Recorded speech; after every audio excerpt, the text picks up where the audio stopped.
देखो सर, एक minute. Computation of income from other source. देखो, मैंने क्या बोला था, ये 8 इनकम का सोर्स दे रखा है।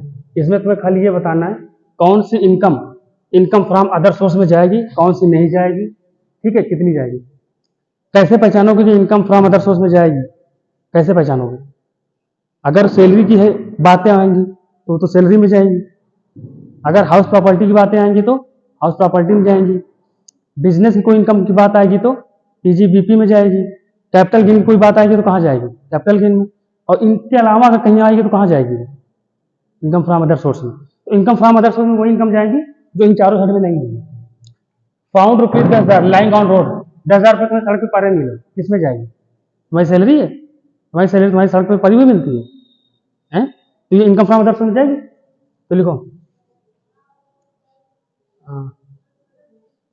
मनी फाउंड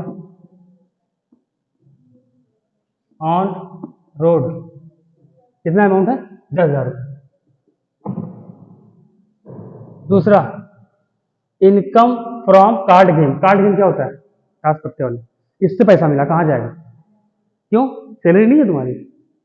अच्छा, ठीक है, लिखो इनकम फ्रॉम कार्ड गेम। कितना अमाउंट है?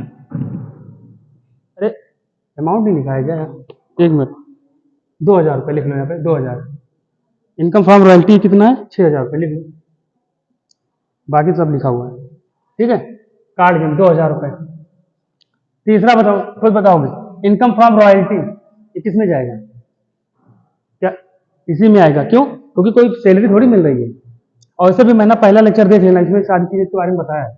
इनकम फ्रॉम रॉयल्टी कितना है? रॉयल्टी 6,000। उसके बाद देखो, remuneration receive 4,000 for being examiner. Number एक तो समझो रेम्यूनरेशन क्या होता है।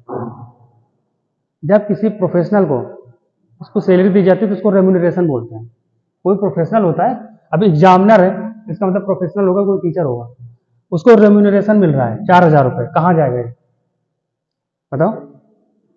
इसमें दो चीजें हैं, मेरी बात, दो चीजें इसमें सुनो। इसमें दो चीजें हैं। अगर उसको रेम्यूनरेशन मिल रहा है कॉलेज में पढ़ाने के लिए और वो रेगुलर पढ़ाता है, तब तो उसको सैलरी मिलेगी, तो ये इनकम फ्रॉम सैलरी में जाएगी। लेकिन इनको पता है रेम्यूनरेशन कैसे मिल रहा है? ये कहीं और पढ़ाते हैं या कुछ और करते हैं, ये सिर्फ यहाँ पे एग्जामिनर बन के आएंगे, तो ये इनका पार्ट टाइम का काम है ना। सैलरी किनको मिलती है? जो रेगुलर काम करता है वहाँ पे। अगर इस कॉलेज में मैं रेगुलर पढ़ा रहा हूँ तो मुझे सैलरी मिलेगी, लेकिन मैं यहाँ पढ़ाता नहीं हूँ, मेरे को बस खाली ड्यूटी लगा देते हैं। ड्यूटी जब पेपर होता है, एग्जाम होता है, सिर्फ उसकी ड्यूटी लगाते हैं, उसके लिए कोई पैसा मिलता है, तो वो किस में जाएगा? इनकम फ्रॉम अदर सोर्स में। और अगर मैं रेगुलर यहाँ पढ़ा रहा हूँ तो मुझे कहाँ जाएगी मेरी सैलरी? टैक्सेबल कहाँ होगी? इनकम फ्रॉम सैलरी में।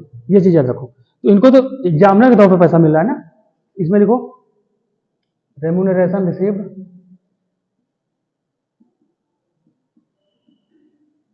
तुम लोग पूरा लिख लेना, इधर जगह कम है इसलिए मैं रेम्यूनरेशन रिसीव लिख दे रहा हूँ, ठीक है। ऑन एग्जामिनर, एग्जामिनर फी इतना लिख देना भाई, 4,000, ठीक है। देखो, पॉइंट नंबर 1 हो गया, पॉइंट नंबर 2 हो गया, पॉइंट नंबर 3 हो गया, पॉइंट नंबर 4 आ गया। पॉइंट नंबर 5 में आया, इनको भी रेम्यूनरेशन मिला है। Remuneration receive 1,000 for article written for magazine. जैसे तुमने देखा होगा, मैगजीन पढ़ते हो, मैगजीन में बहुत सारे लोगों के आर्टिकल लिखे होते हैं ना, एक्टर के बारे में, एक्ट्रेस के बारे में, क्रिकेटर के बारे में। तो वो जब ये चीज लिखाते हैं उनको पैसा मिलता है, तो वो उनकी कहाँ पे इनकम टैक्सेबल होगी? इसी में भाई। कोई उनका बिजनेस तो है नहीं वो सब चीजें करने का। तो लिखो रेम्यूनरेशन रिसीव्ड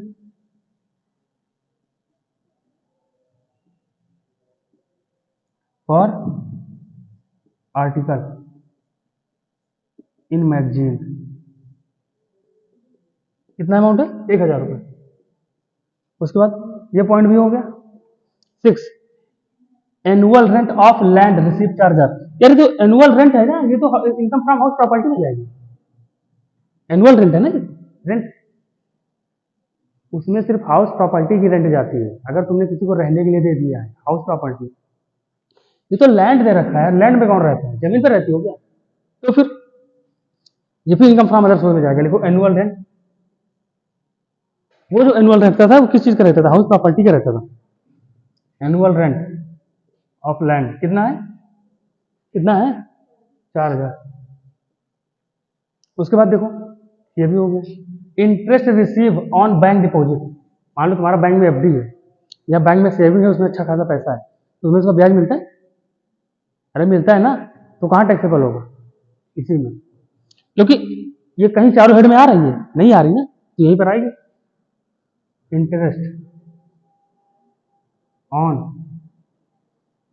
बैंक डिपॉजिट कितना है 1500। डिविडेंड, डिविडेंड रिसीव्ड 3000, डिविडेंड भी कहीं और नहीं आएगा, किसी और अदर हेड में आएगा ही नहीं, इसी में आएगा डिविडेंड। अगर कभी भी कंफ्यूजन हो कि यार ये अदर सोर्स में जाएगा कि नहीं जाएगा, तुम उस सब इन सारी इनकम को चारों हेड में जोड़ने की कोशिश करो, उन चारों में जा रही है नहीं, अगर चारों में नहीं जा रही है इसी में आएगी डिविडेंड 3000। देखो income from IFOS, income from other source, इनको जोड़ लो कितना हो रहा है, देखो एक मिनट, 10 2 12 6 18 4 22 1 23 4 27 3 30 31,500, ये इनकम फ्रॉम अदर सोर्स हो जाएगा, ठीक है।